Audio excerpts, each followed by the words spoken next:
Peace, everybody, and welcome to the Six for Sixers podcast. I am your host, Creek.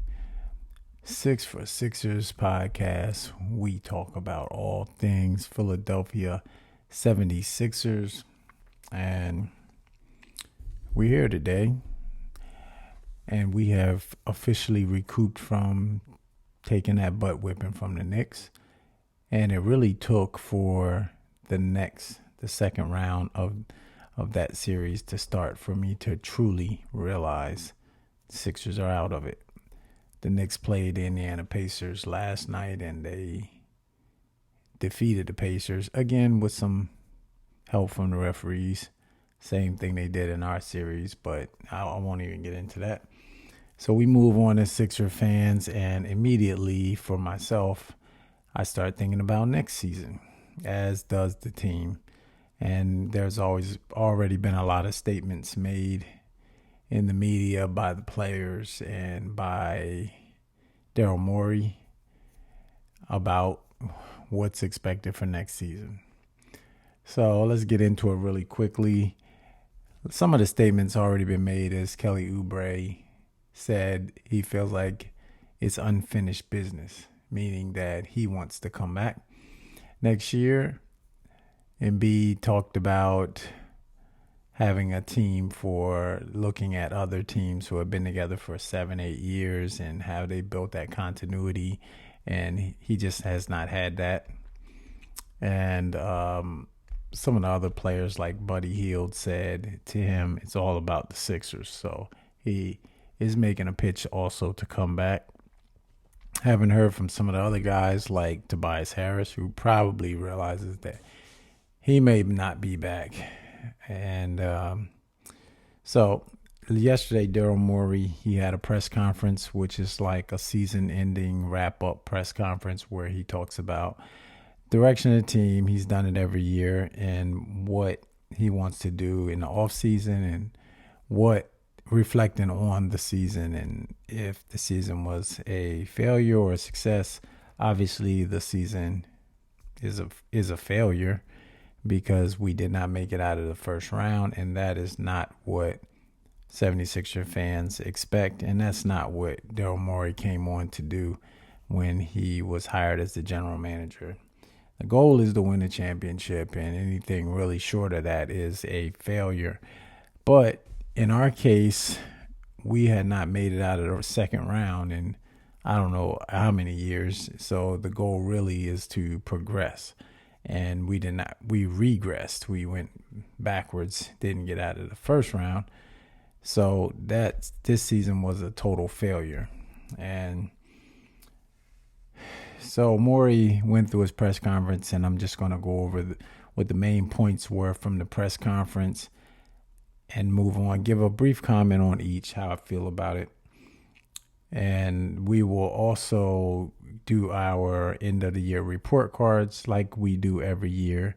And that's going to be this week and into next week. We'll do maybe one a day from who we see as the main players on the team, even those in management and the coaches as well.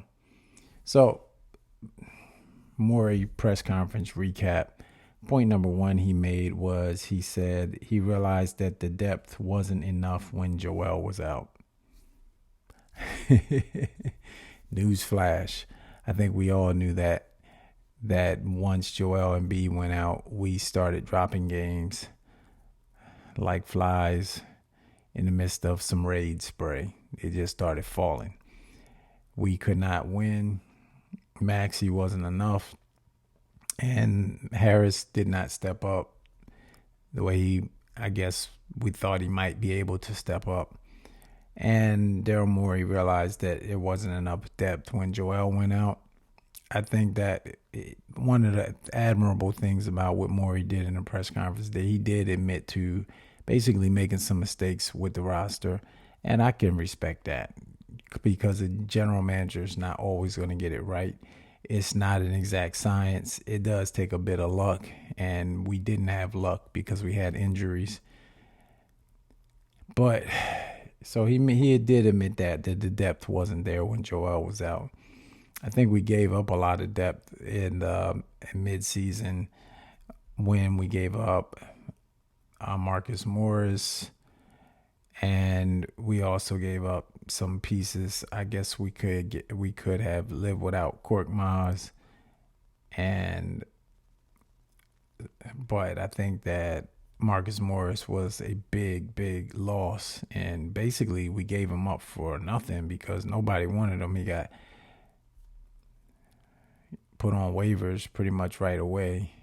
So I don't know why we couldn't have kept him. I don't understand all the contracts, but we didn't have enough depth. Point number 2, he said the team is not focusing on the draft to help them now. Draft picks will only be used to acquire other players through trades. So that's basically saying they're not going to scrap the whole team and start over with Joel or with Maxey and Joel and rebuild. They're not going to rebuild. They are not looking to the draft to actually get players to contribute now. They're looking to acquire a big-time free agent or a group of free agents. So that lets you know the direction of the team is that the draft is really only important to acquire other bigger name stars. And they may try to roll those draft picks into a big trade or something like that nature. Number 3, he said this team will be a veteran team, which echoes that same sentiment. He's not looking for the young guys, which a lot of fans call for because we think about longevity. I think Morey is really focused on winning a championship right now. Point number 4, he said the focus is on Joel and Tyrese because Embiid is in his prime now. And really Embiid, with his injuries and just being a big man and a lot of weight going on those knees and so forth, we're probably looking at 2 to 3 years of a window while he's in his prime. So Morey is saying he wants to focus on that. Tyrese is on the upswing, so that's a good thing. So if you're going to capitalize on those two right now in the next 2 or 3 years, then there is no time to really build through the draft and get a unproven rookie who might take 2 to 3 years to develop. So time is now to try to pick up a free agent, and that's what he said they're going to do. Number 5, he said that he likes building the roster through the season, not always ready on day one, which I found interesting because it conflicts with what Joel said in his final statement to the press, which he was looking for a chemistry that was a long-standing relationship or long-standing teammates like other teams have had. I guess he has that with Maxey, but really only him and Maxey has that. And if Daryl Morey is looking to build through the season and not have a team that will stay together even through training camp throughout the year, then Joel's not going to get that consistency that he was alluding to. Point number 6, he said that he supports Joel playing in the Olympics. It has been a lifelong dream of Joel's to do that, and he said he thinks it's pretty cool that he wants to do that. I have mixed feelings on that. While I do understand it's pretty cool to be in the Olympics, and it's could be considered a once-in-a-lifetime experience. Once every 4 years, he might not even be up for it. I wonder what the toll might be on his body. It might be helpful, him playing and going into next season in maybe better shape than he would have been if he wasn't playing. But then you also had to think about the toll it might take on his body. Will he, put stress on his knees where he really might be able to benefit from the rest? I guess the only good thing is the playing in the Olympics, the whole team is stacked full of all-stars and players who can fill in. His minutes might be very limited. So we'll see. But Morey said he supports that. Number 7, number 7 had to do with James Harden. Going back to that. Why is he going back to that? I don't know. But he said that he did want to discuss contracts with Harden, but it never got that far. I don't believe that. I don't believe Harden would make a statement calling him a liar and going in front of the media and making the hard stance that he did, that he would never play for Daryl Morey because he was a liar, if they never got to any discussion. Maybe they never got officially to the table with upper management, but certainly there was some discussion between Morey and Harden, where Harden realized that he might not get that long-term deal that he thought he was going to get. So I think Morey might have been a little disingenuous, or just twisted the facts, so twisted the truth a little bit, and that maybe they didn't get to the table to discuss a contract, but he had already alluded to Harden that it was not getting to the table. If they did get to the table, it wasn't going to be in his favor. So I don't really believe Morey on that. Number 8, he said that in terms of Joel's health and a plan, they always sit down at the end of the season to develop a plan on his playing style. The reporter asked, did Morey think that his playing style might need to be adjusted? And Morey said that we will sit down and look at it. I don't know. I think it does need to be adjusted. I'm not an expert on it. But I think that Joel needs to play a little bit closer to the basket than 3-point, or he can be one of those centers who is a shooter, 3-point, Karl Anthony Towns type. But I like him closer to the basket. But the problem is that he does get beat up a lot, hung on. But at least he doesn't have to do the shake and the crossing over, all the moves that it takes to get to the basket when you're already there. So starting out on the block, moving around a little bit, puts him in better position to get a rebound and also easy basket, because he's unstoppable in the paint. He's proved that in the Knicks series when he had Hartenstein on his back. That it was nothing anybody could really do to stop him, and Robinson too. So they will develop a plan on the offseason about how they're going to approach his play next season. Number 9, he said Maxey exceeded his expectations this season. I think we all can agree on that. We knew Tyrese was going to be good. Probably didn't know he was going to be all-star level and be scoring 46 points in the playoffs in the Madison Square Garden and hitting shots at the buzzer, sending the game. It was a phenomenal season for Tyrese Maxey, who made his first all-star game. So he did exceed everybody's expectations. I didn't expect him to go that high that soon. I expected this maybe 2 years from now. But shout out to Maxey.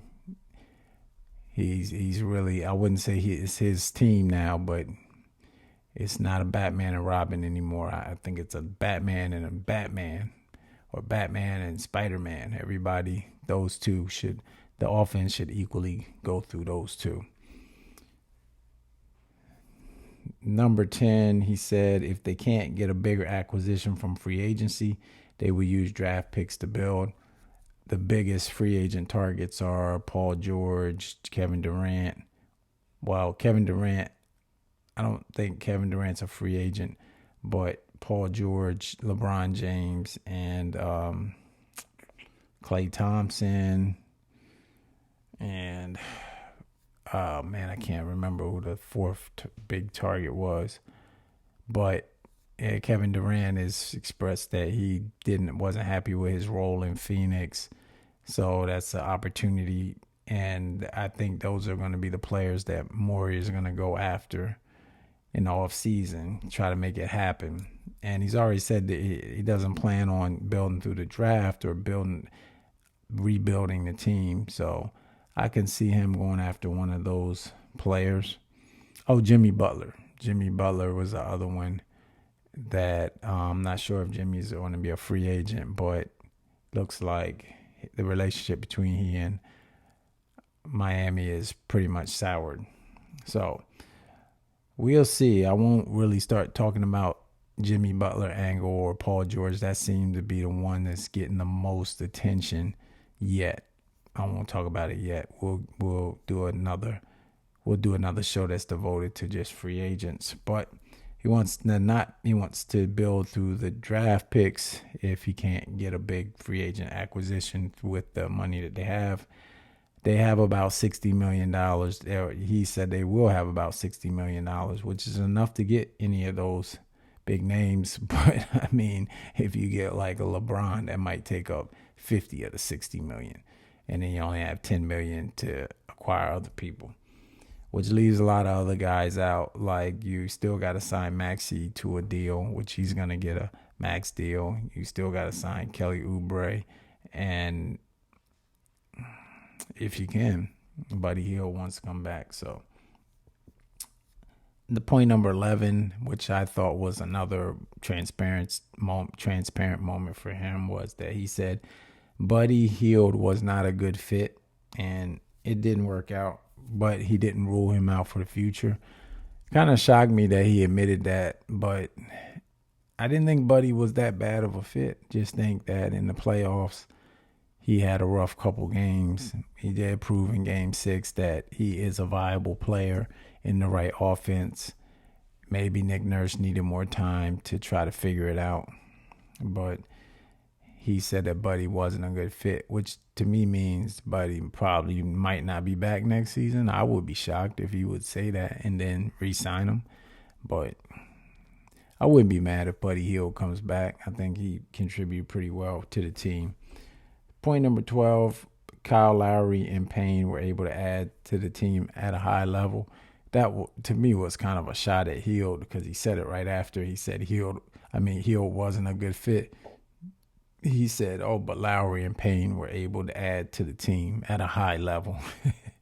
So that was not a great statement if you're trying to promote Buddy Hield coming back. And point number 13, he said Tyrese and Joel will have input on the players that they acquire. And that's the first time hearing that. And what's his name? Joel Embiid, he always says, that's not up to me. That's not up to me. But really, you should want your star player, the main player, to have a say-so in who comes back and what players you bring in, because it's going to be revolving around him anyway. So Morey did include him and Maxey in that mix and determining who was going to be coming back. So a couple points that I missed that were picked up on the Facebook page is that Oubre was a really great find. Indeed, we know that Oubre was a great find that we got for really cheap. We will not get him for that price again another season. And Oubre wants to come back, so the Sixers are going to have to pay him. I know we're probably anywhere between 10 and 15 a season, probably. But we'll see. It depends a lot on what big names they bring in before they start, I guess, trying to negotiate. Or they might just try to negotiate with him now and then save some money. I don't know how that part is done. I've never been big on the financial part, more the analytical in-game analytical part. And then the last one was that he said that there is no prescription to building a winning team, and it changes every year. I don't agree with that. I think that teams in the league have proven that, like the Boston Celtics, look what the Minnesota Timberwolves are doing. They've built that up. Denver Nuggets built up to a championship team, which took a couple years. I don't really believe it changes every year. I just think you do need a little stroke of luck, but you need the right chemistry, the right players, and also the right coach. And so maybe next year, I think that Nick Nurse, we'll do his report card next week. He did an okay job this year, so I won't really put the season on him. I think that it really goes back to point number 1, when Morey just said there was not enough depth when Joel was out. It just wasn't enough. And I think that the team was constructed more to be an offensive juggernaut, which didn't work, and it really wasn't focused so much on defense. So that is the Morey press conference recap on the 6 for Sixers podcast. I'm your host again, Creek. We are going to get out of here on that. Look out for our report cards coming up later on this week and into next week. Please like, share, comment, subscribe, all that good stuff. Hit the bell for the notifications. Invite somebody to join the group, join the discussion. Also join our group on the Facebook page at The Six for Sixers. And it has some other in parentheses for Philadelphia 76ers true fan group. No nonsense group. You would love it. Come on in, join us. And we are out. See you on the next one. Next one's going to be the report cards. I don't know who we're going to start with, but we do report cards every year and see how we think the players fared for the season. All right, Six for Sixers podcast. We are out. See you later. Peace.